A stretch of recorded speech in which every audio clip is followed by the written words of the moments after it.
할렐루야.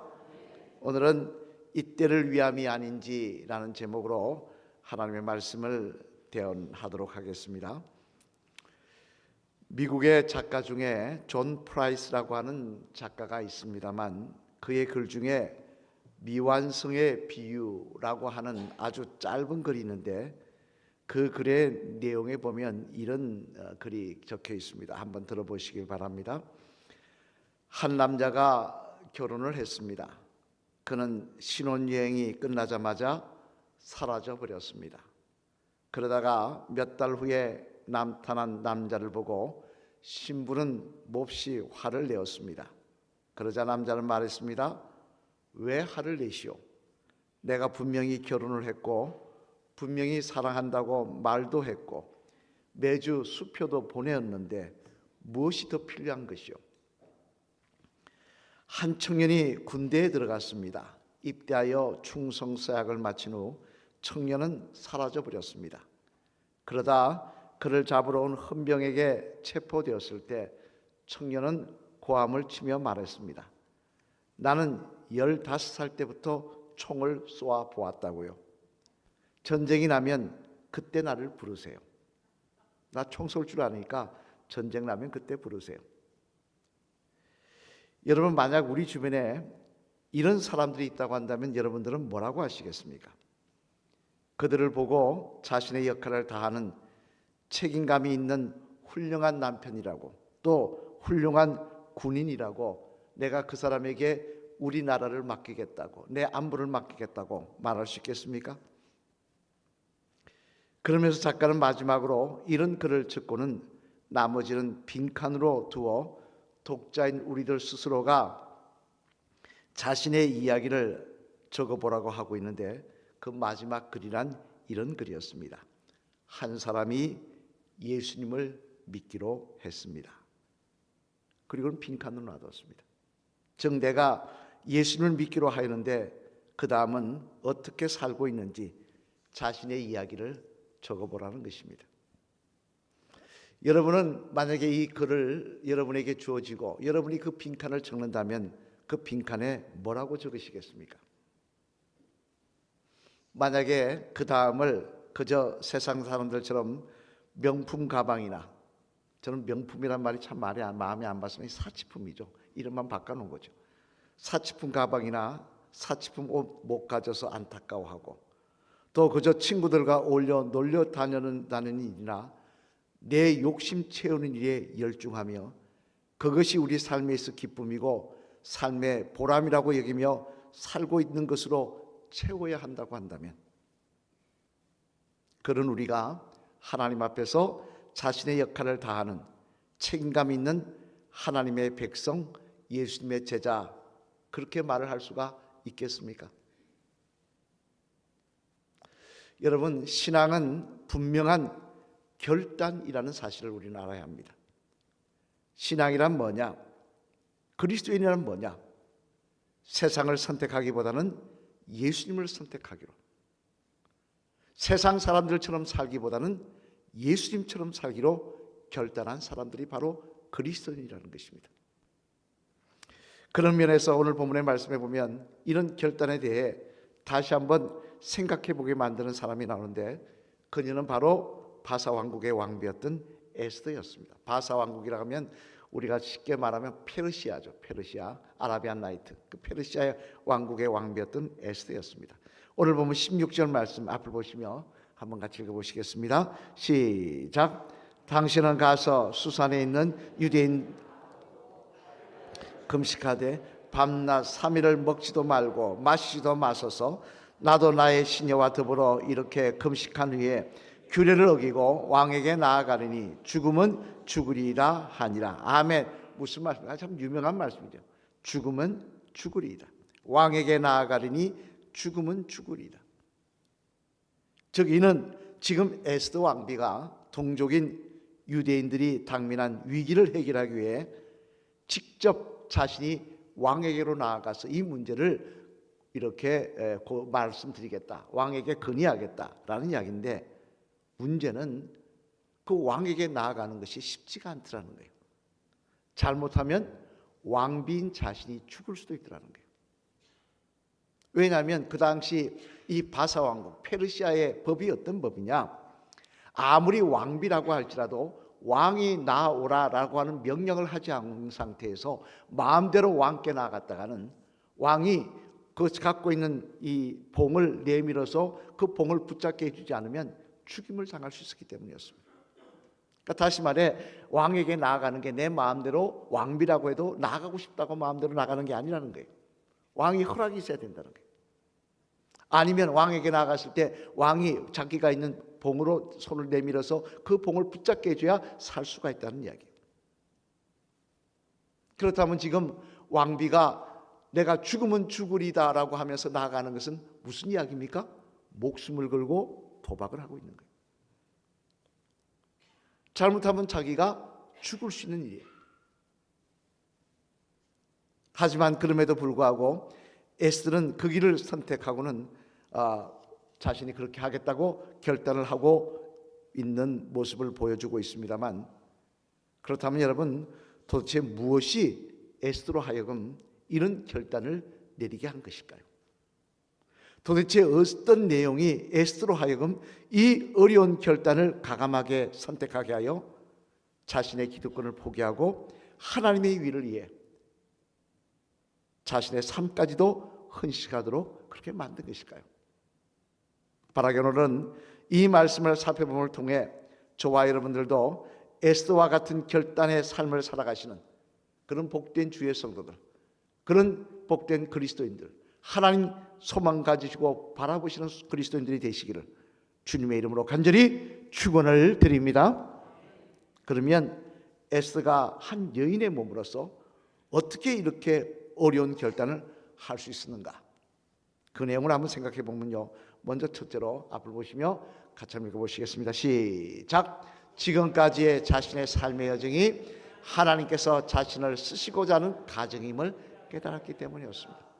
뭐라고요? 지금까지의 자신의 삶의 여정이 하나님께서 자신을 쓰시고자 하는 가정임을 깨달았기 때문이었다는 것입니다. 오늘 보면 14절 말씀 앞을 보시며 한번 같이 읽어보시겠습니다. 시작. 이때 내가 만일 잠잠하며 말이 없으면 유다인은 다른 데로 말미암아 노임과 구원을 얻으려니와 너와 내 아버지 집은 멸망하리라. 내가 왕후의 자리를 얻은 것이 이때를 위함이 아닌지 누가 알겠느냐 하니. 아멘. 이 말은 바로 에스더의 삼촌이었던 모르드게가 에스더에게 한 말입니다만, 이 말의 요지는 뭐냐? 에스더, 너가 지금 바사 사람도 아닌데 유대인으로서 바사 왕국의 왕비가 된 것은 우연이 된 것이 아니라는 거예요. 너가 다른 왕비 후보자들보다 미모가 더 뛰어나서, 또는 더 대단하고 더 똑똑해서, 또는 세상 사람들 말로 운이 좋아서 그렇게 된 게 아니라는 거예요. 대신 하나님께서는 너를 바사 왕국의 왕비로 삼아 주셨는데 그것은 이유가 있기 때문이라는 것입니다. 그 이유를 바로 알고 그 의미를 바로 알고 행동하라고 이야기하고 있는 거예요. 미국 기업 중에 아메리카 익스프레스라는 기업이 있습니다. 한번 볼까요? 이렇게 아메리카 익스프레스라고 하는, 여러분 눈에 익숙하시죠? 전 세계적인 여행 관련 서비스와 보험업 그리고 국제 금융업을 하는 미국 기업으로 세계적인 회사입니다만, 그 회사에 임원이 된다는 것은 누구나 소망하는 일입니다. 더군다나 그 회사의 사장이 된다는 것은 뭐 말할 필요도 없겠죠. 그 회사에 들어갔으면 그 회사에 들어가기를 원할 테고, 그 회사에 들어가서 사장이 된다는 것은 정말 하늘의 별따기 같이 어려운 그런 자리입니다만, 그런데 2004년 한 벌써 한 20년이 됐습니다만, 그 당시 그 회사의 대표이자 즉 사장이 샌프란시스코 회의장에서 중대한 발표가 있다고 하면서 발표를 했는데, 그 발표가 뭐냐? 자신이 사장직을 그만두겠다는 것이었습니다. 그리고 그만둬 버렸습니다. 그러면 그때 그 사장의 연봉이 뭐 적어서 그러냐? 그때 연봉이 얼마였냐면 400만 불, 1년에 받는 돈이 우리나라 돈으로 치면 58억을 받았습니다. 20년 전에. 그런데 그런 자리를 왜 사임하느냐? 왜 갑자기 사임하겠다고 이야기를 하고 그만두느냐? 물어봤더니 그 이유가 기가 막혔는데요. 그 기가 막혀서 제가 이렇게 적어놨습니다. 그게 뭐냐면 그 이유가 뭐냐니까 보다 더 활력을 찾기 위해서. 그 사장직을 내려놓는 이유가 뭐냐? 보다 더 활력을 찾기 위해서. 다시 말해 자신이 하는 일에 대해서 의미를 찾지 못했다는 것입니다. 남들은 다 부러워하는 자리인데, 남들은 다 가고 싶어하는 자리인데 막상 그 자리에 앉은 자신이 자신의 삶을 돌아보니까 내 인생이 허무하게 그지없다라는 거예요. 내 삶에 의미가 없더라는 거예요. 그래서 그만둔다는 것입니다. 여러분 이처럼 아무 의미를 모르면요, 아무리 귀한 자리라고 하더라도 그 귀한 자리가 귀한 줄 모르고 있다가 결국 잃어버릴 수밖에 없는 것입니다만, 이는 또한 하나님의 은혜도 마찬가지입니다. 당장 사무엘상에 보면요, 하나님께서 이스라엘 초대 왕으로 사울이라는 청년을 세우는 내용이 기록되어 있습니다만, 사실 이는 사울이라는 청년의 입장에서 보면 놀라운 하나님의 은혜가 아닐 수 없습니다. 왜냐하면 많고 많은 사람들이 있는데 그 중에 자신을 지명하여 자기가 왕이 되겠다는 것도 아니에요. 하나님이 지명하여 부르셔서 그를 통하여 하나님께서 영광 받으실 일이 일어나기를 원하셨기 때문에 그렇다는 것입니다. 그런데 사울이 그런 하나님의 은혜를, 그 은혜의 의미를 깨닫지 못하자 어떤 일을 행합니까? 하나님이 영광을 드러내기보다는 자기 욕심 채우기 바쁘더라는 거예요. 그 의미를 모르니까. 그러다가 사무엘상을 통하여 어떤 말을 듣고 있습니까? 여러분 잘 아시는 말씀이죠. 우리 사무엘상 15장 23절 말씀 앞으로 보시면 같이 읽어보시겠습니다. 시작. 이는 그여 가는 것은 점치는 죄와 같고 완고한 것은 사신 우상대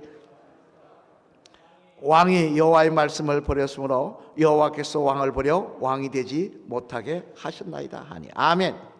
무슨 말입니까? 하나님이 당신을 버려 왕이 되지 못하게 하시겠다, 쫓아내시겠다는 이야기. 왜요?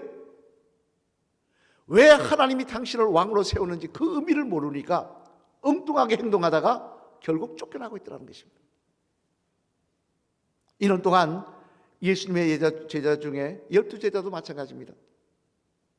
가룟 유다도 마찬가지입니다. 여러분, 많은 사람 중에 예수님의 12제자에 포함된다는 것, 이거 얼마나 감사한 일입니까? 오랜 인류의 역사 가운데 딱 12명만이 예수님의 제자로 선택받는 특권을 받았습니다.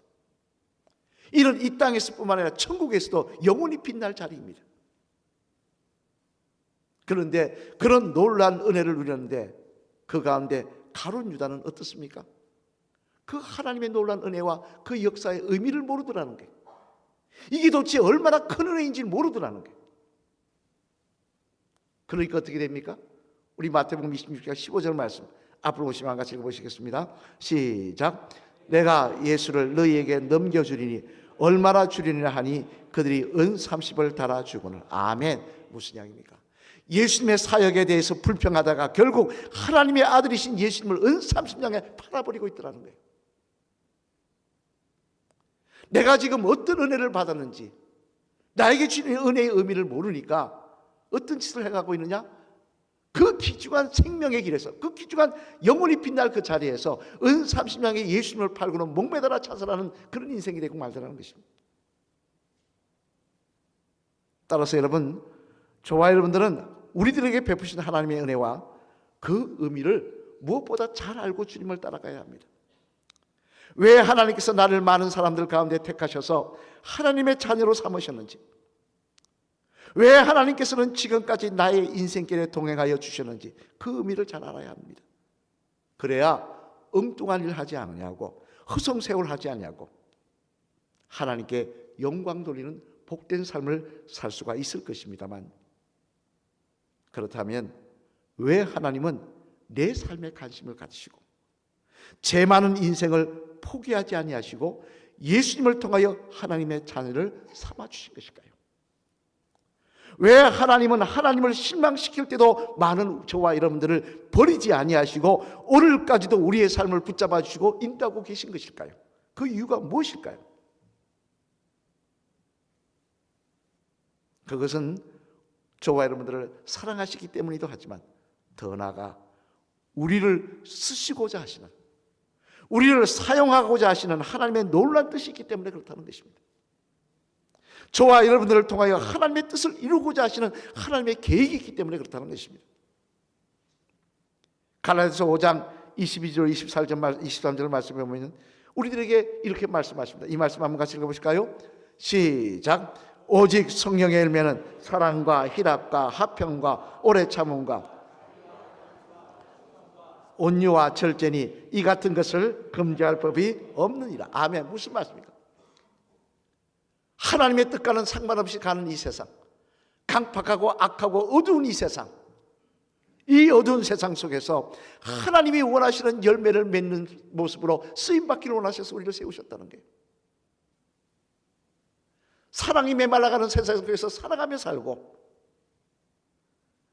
서로를 포용하고 충성하고 온유하고 기뻐하며 화평하고, 이런 모습들의 열매를 맺어 하나님께 영광 돌리기 위해서 우리를 사시고 우리를 불러주셨다는 거예요.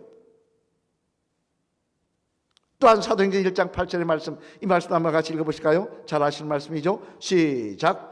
오직 성령이 너희에게 임하시면 너희가 권능을 받고 예루살렘과 온 유대와 사마리아와 땅끝까지 이르러 내 증인이 되리라 하시니라. 아멘. 무슨 말입니까? 주님이 마지막에 성천하시면서 부탁하신 말씀이죠. 내가 너희를 왜 많은 사람 가운데 택하시고 지금까지 동행하고 계시느냐? 왜 허물 많은 너희를 버리지 아니하시고 끝까지 붙들고 계시느냐? 이 어두운 세상 속에서 성령의 열매를 맺어 하나님께 영광 돌리기를 원하시는 것도 있지만, 또 하나 죽어가는 영혼들을 너희들을 통해 살리시기를 원하신다는 거예요. 이 땅이 전부인 줄 알고 살고 있는 사람들에게 하늘나라가 있음을 이야기하며, 영원한 천국이 있음을 이야기하며, 생명이 있음을 이야기하며 살기를 원하신다는 거예요. 따라서 우리들은 그러한 주님의 우리에게 어떤, 하나님 우리를 불러주신 것이 어떤 의미인지, 어떤 뜻이 있는지 내가 분명히 알고, 그 하나님의 은혜에, 그 하나님의 뜻에 우리가 최선을 다하여 부합할 때 하나님은 그런 저와 여러분들과 끝까지 동행하여 주시며 우리의 삶 속에 함께하여 주시는 역사를 허락하여 주실 줄로 믿습니다. 충성하지 않는 그 종에게 왜 주인이 칭찬하며, 충성하지 않는 종에게 왜 주인이 그에게 격려하며 동행하며 그를 붙잡아 주겠습니까? 오늘 바사의 왕국의 왕비였던 에스더는 내가 지금까지 살아있는 것이, 내가 바사 왕국의 왕비가 되은 것이 어떤 의미인지를 그녀는 깨달았습니다. 그러자 그녀는 목숨을 걸고 지금 그 사명을 향해 나아가고 있는 것입니다.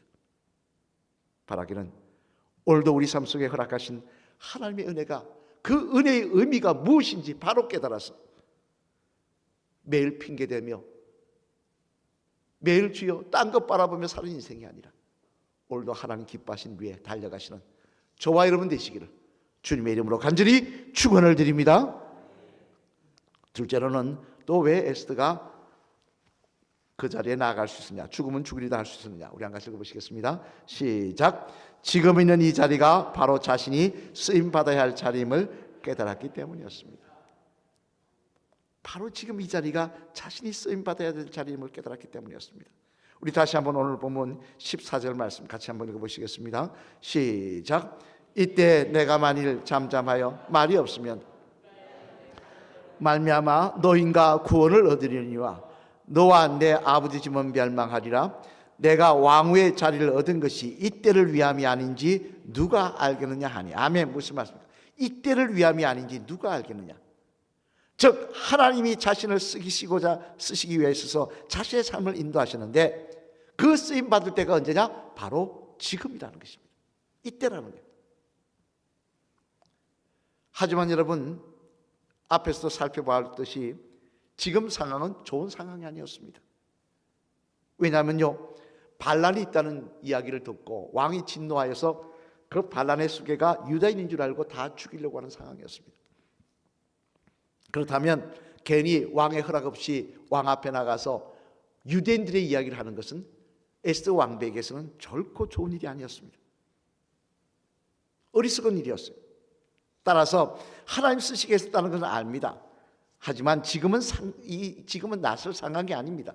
지금은 때가 아닙니다. 조금 더 기회를 봐서 다음 기회에, 다음 자리에 내가 사명을 감당하겠습니다 라고 말할 수 있는 거 아니겠습니까?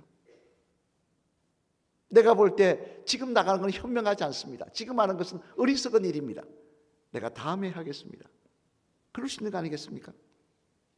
그러나 에스더는 분명히 깨닫습니다. 그것이 하나님의 뜻이 아니라는 걸 말입니다. 하나님의 뜻은 내일이 아닌 바로 오늘, 다른 장소가 아닌 바로 지금 이 자리에서 하나님의 사람으로 결단하며 사명을 감당하길 원하시더라는 거예요. 얼마 전에 책을 읽다 보니까 그 예화집을 보다 보니까 마귀들이 여는 콘테스트에 대한 그 재미난 글이 있었습니다만, 그 제목, 콘테스트 제목은 뭐냐? 어떻게 하면 성도들이 헌신하고 결단하는 삶을 살지 못하게 만들 것인가? 라는 것이었습니다. 그러자 많은 마귀들이 나름대로 제안을 했다고 해요. 헌신하려고 하면 돈이 많이 들고 피곤하다. 그러니 돈 많이 안 들게 하지 마라. 헌신하려고 하려면 다른 사람과 부딪혀야 하니 상처받을 수 있다. 그러니 상처 안 받고 교회 생활하려면 헌신하지 말라. 또 전도하려고 하면 다른 사람하고 부딪혀서 무시당할 수 있다. 무시 안 받으려면 하지 말라. 뭐 등등 많은 이야기가 나왔다는 것입니다. 그런데 1등 상을 받은 마귀는 뭐라고 했느냐, 이렇게 이야기했다는 것입니다. 헌신하는 거 좋다. 결단하는 거 좋은 일이다. 해야 된다. 당연히 해야 되는 일이다. 그러나 오늘 하지 말고 내일 하라. 이곳에서 하지 말고 다른 곳에서 하라. 그게 1등 했다는 거예요. 사실 여러분, 우리 모두는 주의 일을 하는 거 알고 있습니다. 주님 일하면서 헌신하며 맡기신 사명 감당하며 사는 거 알고 있습니다. 그러나 막상 무엇이 문제냐? 오늘 그 일을 하려니까 힘들고 어렵더라는 거예요. 오늘 그 일을 하려니까 문제가 많더라는 거예요. 그러니 뭐라고 합니까? 항상 말합니다. 다음에 하겠습니다. 믿음이 더 좋아지면 하겠습니다. 기회가 있으면 하겠습니다. 하지만 여러분, 우리가 항상 기억해야 될 것은 다음은 없다는 거예요. 다음은 없습니다. 아니 목사님, 다음이 있지 않습니까? 내일이 있지 않습니까? 근데 다음은 없습니다. 왜 다음이 없느냐? 항상 다음에 하겠습니다 하는 사람은 항상 다음일 것이기 때문에 그렇습니다. 항상 다음 하다가 하나님 앞에 갈 것이기 때문에 그렇습니다. 제가 과거에 읽었던 시 중에 이런 시가 있습니다. 한번 들어보시길 바랍니다. 할 일이 생각나거든 지금 하십시오. 오늘은 맑지만 내일은 비가 올지도 모릅니다. 친절한 말 한마디가 생각나거든 지금 말하십시오. 옆에 있는 사람이 언제까지나 곁에 있지는 않습니다. 사랑의 말을 하고 싶다면 지금 하십시오. 사랑하는 사람이 당신의 곁을 떠날 수도 있습니다. 미소를 지으려면 지금 웃어주십시오. 당신이 주지 않은 사이에 친구들이 먼 길을 떠나버릴 수도 있습니다. 불러야 할 노래가 있으면 지금 부르십시오.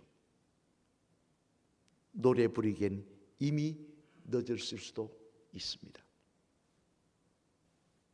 여러분, 이 시에 대해서 어떻게 생각하십니까? 하나님께서 우리에게 허락하신 사명도 마찬가지라고 생각합니다. 항상 기회가 있는 것은 아닙니다. 다음 하고 믿음이 좋아지면 하겠다 하다 보면 그 모습 그대로 하나님 앞에 가서 괴롭고 악한 종이라고 책망받을 것입니다. 따라서 내가 누구를 보내며 누가 우리를 위해 갈 거라고 하시는 하나님의 음성에 이사야 선지자는 뭐라고 고백합니까? 주여, 내가 여기 있나이다. 나를 보내소서. 내가 지금 여기 있나이다. 나를 보내소서. 나를 사용하여 주시옵소서. 우리에게 그런 고백이 있을 때, 그런 결단이 있을 때 하나님께서는 우리를 기뻐하시며 더 귀한 은혜와 더 귀한 능력과 더 귀한 축복으로 우리의 삶을 붙잡아 주시고 우리를 통하여 영광 받으시는 귀한 역사를 이루어 가실 줄로 믿습니다. 사랑하는 여러분, 이제 말씀을 마치려고 합니다. 미당 서정주 시인을 아실 겁니다. 한번 볼까요? 이렇게 생겼죠. 그의 시 중에 잘 아시는 국화 앞에서라는 시, 이런 구절이 있습니다. 한 송이 국화꽃을 피우기 위해 봄부터 소쩍새는 그렇게 울었나 보다. 아실까 싶습니다. 이 시 구절에도 나오듯이 정말 한 송이 국화꽃을 피우기 위해 추운 겨울과 봄이 있었고 또 때로는 비바람이 불기도 하였던 것처럼 에스더도 자신의 삶의 여정이 우연히 되어진 것이 아니라 하나님께서 자신을 쓰시고자 하시는 과정이었으며 또한 바로 지금 이 자리에서 자신을 쓰기를 원하신다는 사실을 그녀는 깨달았습니다. 그렇게 그녀는 조금도 망설임 없이 죽으면 죽으리다 하면서 그 사명을 감당하기 위해 왕 앞으로 나아가는 모습을 보여주고 있고 결국 그녀를 통하여 유대인들이 구원을 받으며 하나님이 기뻐하시는 역사가 일어나더라는 거예요. 오늘 우리도 마찬가지입니다. 왜 나를 하나님 선택하여 주셨을까? 왜 나의 삶을 지금까지 붙잡아 주시며 버리지 아니하시고 함께하고 계실까? 나 잘 되라고요? 나 더 이뻐서요? 아닙니다. 사랑하시는 것도 있지만 하나님이 우리에게 허락하신 일이 있다는 거예요. 쓰시고자 하는 일이 있다는 거예요. 이 사실을 분명히 아시고 이런저런 핑계하는 어리석은 성도가 아니라 결단하며 하나님의 나라를 이루기 위해서 달려나가는 주의 성도 되셔서 저와 여러분들을 통하여 하나님의 귀한 역사가, 하나님이 기뻐하신 일이, 하나님이 저와 여러분 때문에 마음을 시원해하시며 칼짝 웃으시는 역사가 일어나는 귀한 시간들이 되어지기를 간절히 소망합니다. 우리 마지막 잠다시 보겠습니다. 집사님, 하나님은 집사님을 쓰시기를 원하십니다. 쓰시기를 원하십니다. 구경꾼이 되지 마시고 변명자가 되지 마시고 바로 오늘부터 결단할 수 있는 집사님 되시길 바랍니다. 할렐루야. 아멘. 구경꾼은 항상 구경꾼입니다. 결단하는 자에게 하나님의 능력은 함께 하실 줄로 믿습니다. 고린도전서 3장 9절 말씀 앞을 보시면 같이 읽어보실까요? 외들 말씀이죠. 시작. 우리는 하나님의 동역자들이요 너희는 하나님의 밭이요 하나님의 집이니라. 아멘. 사도 바울은 이야기합니다. 너희는 누구냐? 너희의 정체성이 뭐냐? 너희는 누구냐? 하나님의 동역자들이라는 거예요. 하나님이 쓰시고자 하는 일꾼들이라는 거예요. 그 일을 위해서 우리를 택하셨고 지금까지 우리를 불러주시고 인도하고 계시다는 이야기예요.